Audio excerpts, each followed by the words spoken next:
சங்கீதம் 119 165 எடுத்தவங்க வாசிங்க.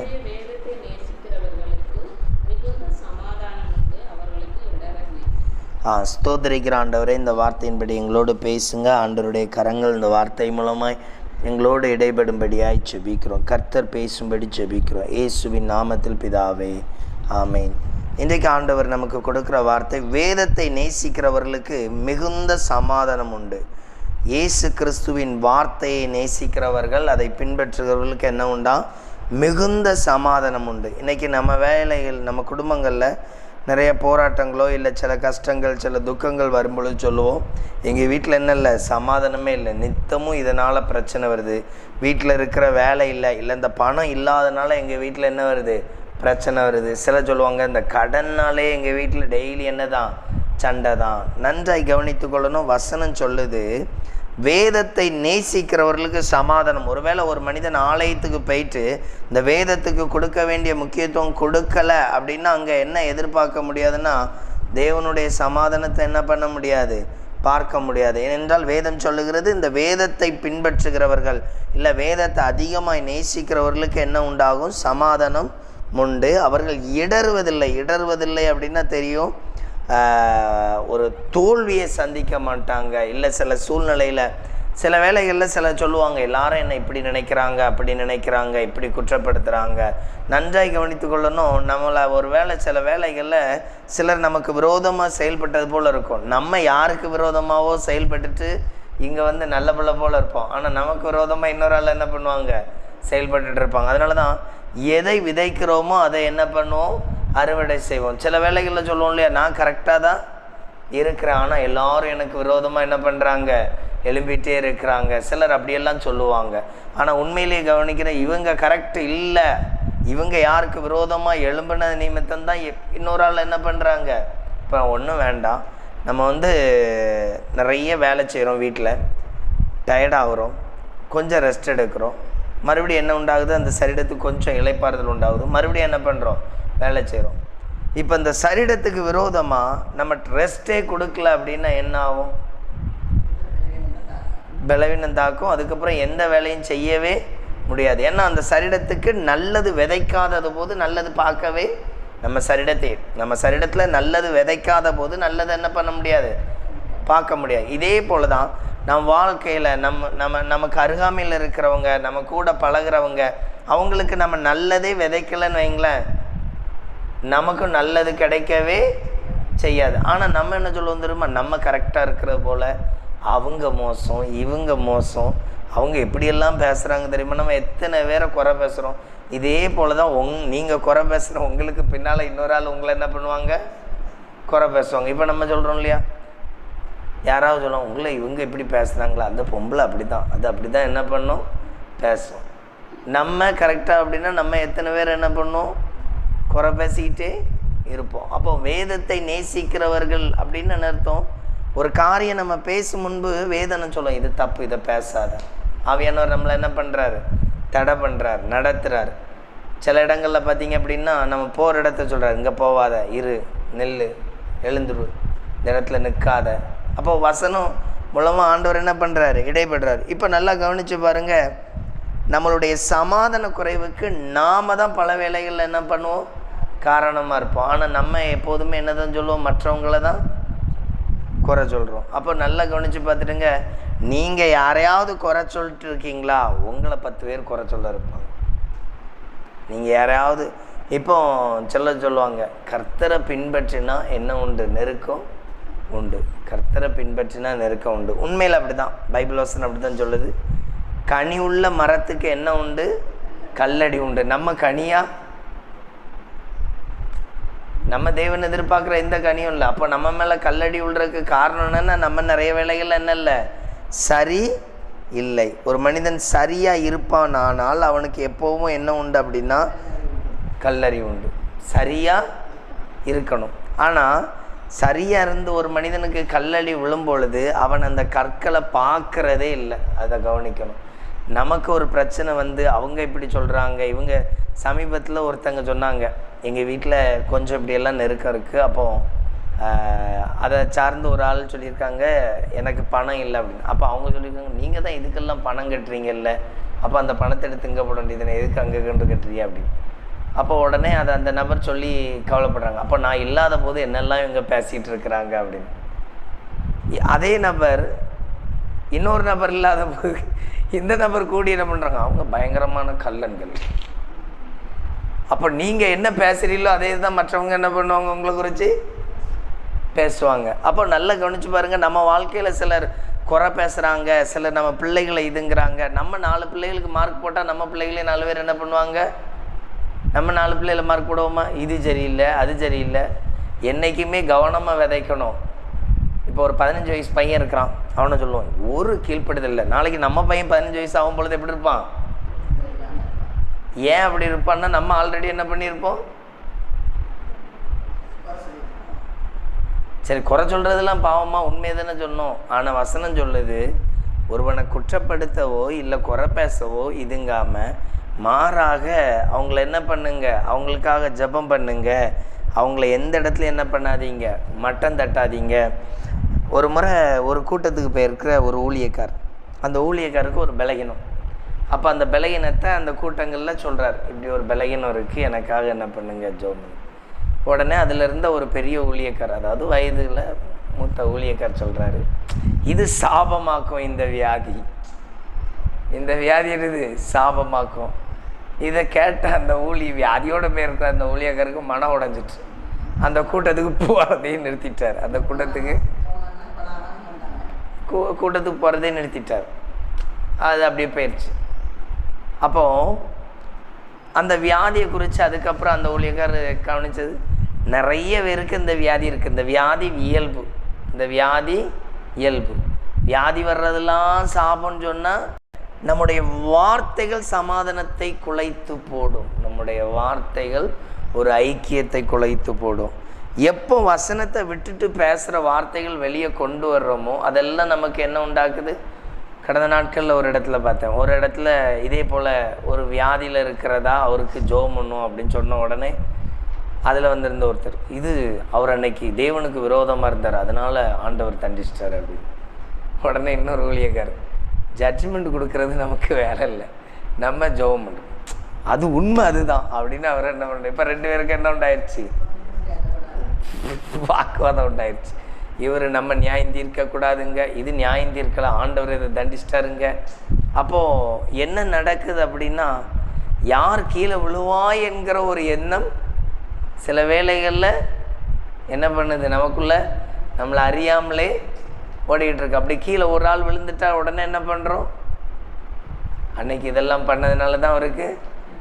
இப்போ பைபிளில் சொல்லியிருக்கு, பொல்லாதவன் மேல் நம்ம பொல்லாதவன் மேல் பொறாமை கொள்கிறோமா?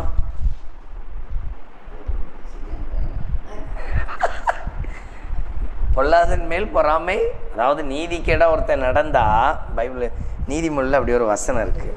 நீதிமொழியில் என்ன இருக்குது, அப்படி ஒரு வசனம் இருக்குது. அதாவது ஒருத்தன் நீதிக்கேடாவோ தீமையாவோ நடந்தால் என்ன பண்ணாத, நீதிமொழிகள் 24:1 எடுத்து வாசிங்க, அதில் அப்படி ஒரு வசனம் இருக்குது. வாசிங்க நீதிமொழிகள் 24:1.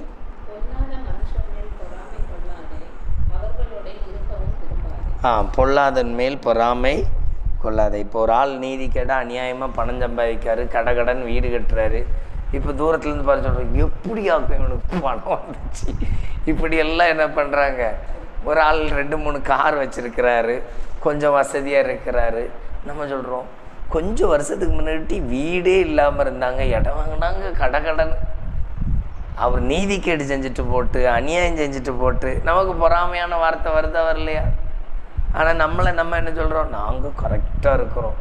நாங்கள் எப்படி இருக்கிறோம், கரெக்டாக இருக்கிறோம். வசனம் சொல்லுது, பொல்லாதவன் மேல் பொறாமை கொள்ளாதே. அப்போது நம்மளுடைய வார்த்தைகள், நம்முடைய செய்கைகள், நம்முடைய செயல்பாடுகள் சில வேளைகளில் நிறைய காரியங்களில் தப்பு பண்ணுறோம். அதனால தான் சமாதானத்தை இழக்கிறதுக்கு காரணம், இன்னொரு நபர் உங்களை குற்றப்படுத்துவதனால் அல்ல, நீங்கள் தீமையை விதைக்கிறதுனால அந்த தீமை உங்களை என்ன பண்ணுது. இப்போ ஒன்றும் வேண்டாம், ஒரு வீட்டை நீட்டாக வச்சுருக்கிற வரைக்கும் அந்த வீடு எப்படி இருக்கும் தெரியுமா, சுத்தமாக இருக்கும். அந்த வீட்டில் கெட்ட ஸ்மெல் இருக்காது.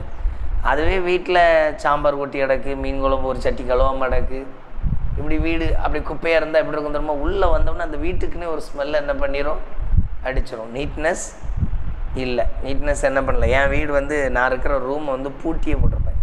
திறந்த உடனே அந்த ஒரு அதாவது உள்ளே எதுவுமே கிடையாது, இருந்தாலும் அந்த பூட்டி இருக்கிற ரூம் எப்படி இருக்கும் தெரியுமா? ஒரு மாதிரி இந்த தெகை முட்டு மாதிரி இருக்கும். நான் அப்போ அந்த பக்கம் ஜன்னலை திறந்து போட்டோன்னா எப்படி இருக்கும், நார்மலாக இருக்கும். அப்போது எப்போவுமே ஒரு இடத்துல வந்து சுத்தம் இல்லாத போதே அதனுடைய பலன் என்ன பண்ணுது, இழக்கப்படும். அதாவது சுத்தம் இல்லாத இடத்துல நம்மளால் என்ன பண்ண முடியல, அந்த வித்தியாசத்தை என்ன பண்ணுறோம், பார்க்குறோம். அப்போது நல்ல கவனிங்க, பொல்லாதன் மேல் பொறாமை கொள்ளாதே. நம்முடைய இருதயம் அப்படி ஒரு காரியத்தை சிந்திச்சுட்டு இருக்குமானால் நமக்கு சமாதானமே இருக்காது, நமக்கு சமாதானமே இருக்காது. அப்போ இப்போ கவனித்து பாருங்கள், நாம் வாழ்கிற நம்மளுடைய வாழ்க்கையில் நம்மக்கிட்ட எவ்வளோ கரெக்டான வசனத்துக்குள்ளே நடக்கிற பிரயாசம் இருக்குது.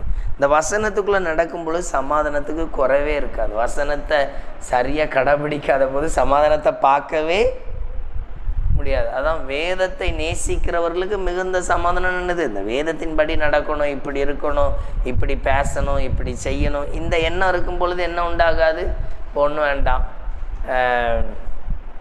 சில இடங்களில் சில நபர் வீடுகளில் சண்டை வரும். இதை பார்த்துட்டு இருக்க சிலர் என்ன பண்ணுவாங்க தெரியுமா, அந்த ஆள் மோசம், அப்படி தான் சண்டை போட்டுட்ருப்பார், இந்த அம்மாவது அமைதியாக போக மாட்டேங்கி அப்படின்னு சொல்லிட்டு என்ன பண்ணுவாங்க, பேசிட்டு போயிடுவாங்க. இது வந்து இயல்பாக என்ன பண்ணணும், நடக்கும். சரி, இவங்களுக்காக கொஞ்சம் ஜோம் பண்ணும். வசனம் அப்படி தானே போட்டிருக்கு. உனக்கு முன்னால் ஒருத்தன் வந்து கஷ்டப்பட்டால் இப்போது நம்ம என்ன பண்ணுவோம், இப்படி பேசிட்டு போயிடுறோம். இப்போ நம்ம இன்றைக்கி நைட்டு ஜோம் பண்ண உட்காந்துருக்கோம், நமக்காகவே ஜோம் பண்ணிட்டு முடிச்சுக்கிடுறோம். நாளைக்கு அது வந்து ஒரு சண்டையை துன்ற ஒரு பிரிவினை ஆவி. அந்த ஆவி நம்ம வீட்டுக்குள்ளே வந்தால் என்ன பண்ணுவீங்க? பைபிளில் நம்ம நினைக்கிறோம் இது வந்து அவங்க கணவன் மனைவி விட்டு கொடுக்கலன்னு. உண்மையிலேயே விட்டு கொடுக்காதது ஒரு காரியத்தை பைபிள் ரீதியாக என்ன சொல்லுன்னா, அது ஒரு போராட்டத்தை கொண்டு வருகிற ஒரு பொல்லாத ஆவி. இப்போ அது உங்கள் வீட்டுக்குள்ளே வந்தோடனே ஏற்கனவே நீங்கள் அந்த குடும்பத்துக்காக ஜெபம் பண்ணியிருப்பீங்கன்னா யுத்தம் செஞ்சு பழகிருப்பீங்க. இப்போ இயேசுவின் நாமத்தினால் போ பிசாசுன்னா என்ன பண்ணிடும், போயிடும். ஆல்ரெடி அங்கே சண்டை நடக்கும் பொழுது நீங்கள் என்ன காட்டலை, இறக்கத்தையும் காட்டலை, ஒன்றையும் காட்டலை. இப்போ உங்கள் வீட்டுக்குள்ளே வரும்பொழுது சமாதானத்தை அதை குலைத்து போடுமா போடாதா? குலைத்து போடும். இப்போ நம்ம நினைப்போம், சே அவரு சரியில்லை, இவரு சரியில்லை, இந்த பிள்ளையால் தான் இன்றைக்கி சண்டை வந்துச்சு, இந்த பொருளால் தான் இன்றைக்கி சண்டை வந்துச்சு, இன்றைக்கி இவன் மட்டும் இதை தட்டி விடலன்னா என்ன வந்திருக்காது, சண்டையே வந்திருக்காது. புரியுதா உங்களுக்கு? அப்போது நம்மளுடைய வாழ்க்கையில் ஒரு பிரச்சனை வர்றதுக்கு காரணமே என்ன அப்படின்னா, சில வேளைகளில் நாம் தேவ வசனத்தின்படி நடக்காததே நம்ம வாழ்க்கையில் பிரச்சனைகள். அப்போது நம்ம ஜெபிக்கிறவங்களா காணப்படணும். ஒரு இடத்துல கஷ்டம் வரும் பொழுது, அதனால தான் பைபிள் அதை எப்படி சொல்லுது பாருங்கள். தீமோத்தேயு எடுத்துக்கொள்ளுங்க. 1 தீமோத்தேயு 2வது அதிகாரம்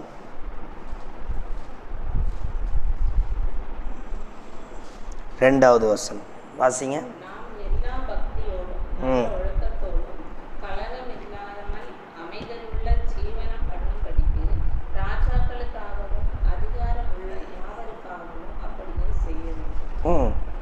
நீங்கள் எல்லாருக்கும் ஜெபம் பண்ணுங்க, நீங்கள் சமாதானமாக இருப்பீங்க. புரிஞ்சிச்சா உங்களுக்கு?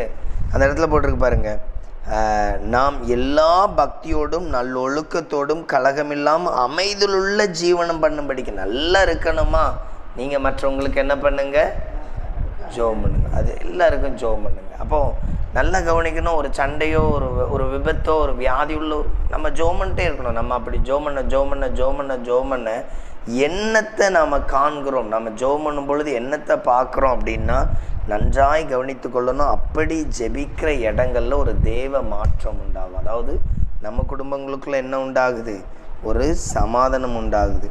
அதனால தான் இந்த இடத்துல சொல்லப்பட்டிருக்கு. 2 தீமோத்தேயு எடுத்துக்கொள்ளுங்க.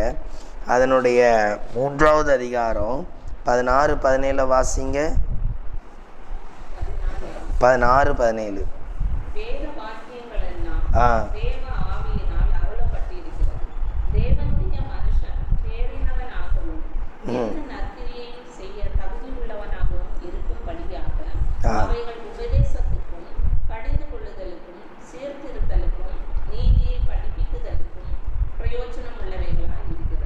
வேத வாக்கியங்கள் எல்லாம் தேவ ஆவியினால் அருளப்பட்டிருக்கிறது. தேவனுடைய மனுஷன் தேறினவனாகவும் நற்கிரியைகளை செய்ய தகுதியுள்ளவனாய் இருக்கும்படிக்கு. இந்த வார்த்தையை கவனித்து பாருங்கள். இது ஆண்டவர் எழுதியிருக்கிறாரா இந்த வார்த்தையை? எதுக்காக? மனுஷன் தேறினவனாகவும். நம்ம ஒரு நல்ல பிரிச்சுவலாக வாழ்க்கையில் நல்ல பலனுள்ளவர்களாய் வாழ, சில போராட்டங்களை மேற்கொள்ள இந்த வசனம் அதுக்காகவே நமக்கு கொடுக்கப்பட்டிருக்கான். புரியுது உங்களுக்கு? இந்த வசனம் நம்ம படிக்க படிக்க நம்மளை தேறினவனா, அதாவது தேர்ச்சி பெற்றவன்.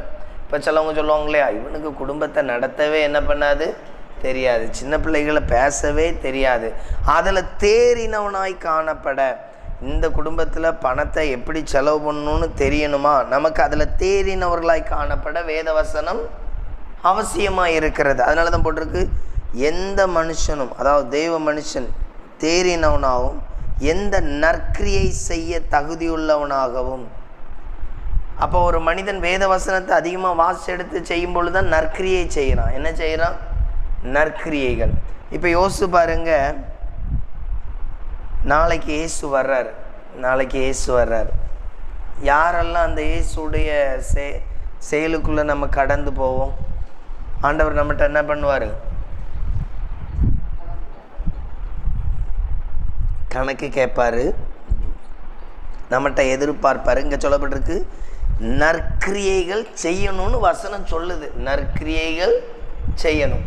இந்த நற்கிரியை செய்கிறதுல நம்ம எப்போதும் இதாக இருக்கணுமா. அதனால தான் வசனம் யோவான் சாணகன் சொல்லுவார், உன்ட்ட 2 இருந்தால் என்ன பண்ணு, ஒன்று என்ன பண்ணு கொடு. ஏசு அதை அப்படியே ஆப்போசிட்டாக எப்படி கொடுக்குறாரு? எல்லாத்தையும் விற்று என்ன பண்ணுங்க, தருத்தன் கொடுத்துட்டு என்ன பண்ணு, என்ன பின்பற்றிவா. இங்கே வசனம் என்ன சொல்லுது? நற்கிரியை செய்ய. அதாவது நம்ம லைஃப்பில் டெய்லி நற்கிரியை செய்யணுன்னே பிரயாசப்படணுமா. இப்போ யோசித்து பாருங்கள், இந்த யூடியூப்லலாம் நிறைய பேர் அங்கங்கே அதை இதை செய்கிறத போட்டு விட்டுட்டே இருப்பாங்க. ஒரு பக்கம் சிலர் சொல்லுவாங்க, அது விளம்பரம். என்ன விளம்பரமாக இருக்கட்டும், என்னமாக இருக்கட்டும், யாரோ ஒருவர் பசியார அது செயல்படுகிறது.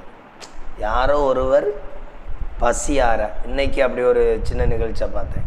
அதில் பார்த்தீங்க அப்படின்னா ஒரு சகோதரி ஒரு குழந்தைய கொண்டுட்டு வர்றாங்க, கூட ஒரு சகோதரி. அவங்க ஏதோ ஒரு ஆஸ்பத்திரிக்கு வெளியே வர்றாங்களோ, ரோட்டுக்கரையில். அப்போ ஒரு கேட்குறாரு, குழந்தைய நல்லா விசாரிக்கிறாரு.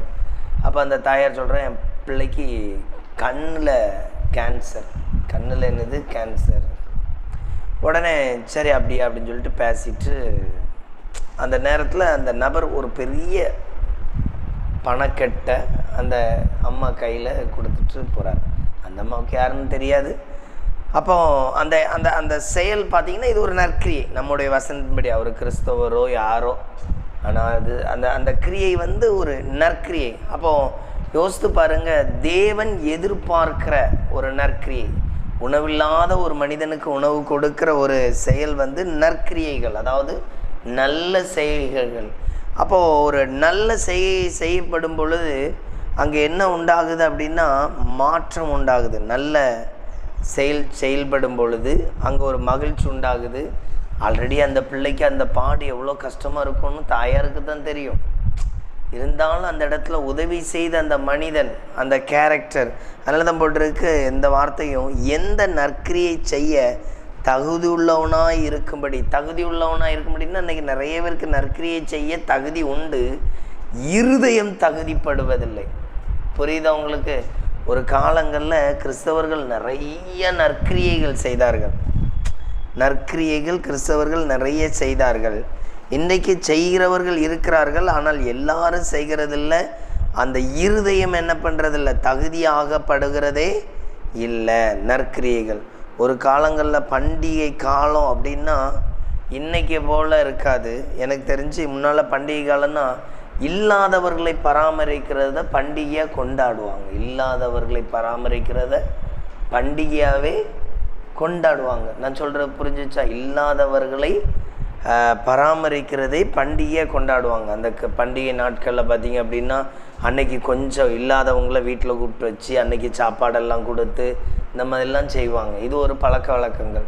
கடைசி நீங்கள்லாம் என்னைக்கு அப்படி செஞ்சுருக்கிய?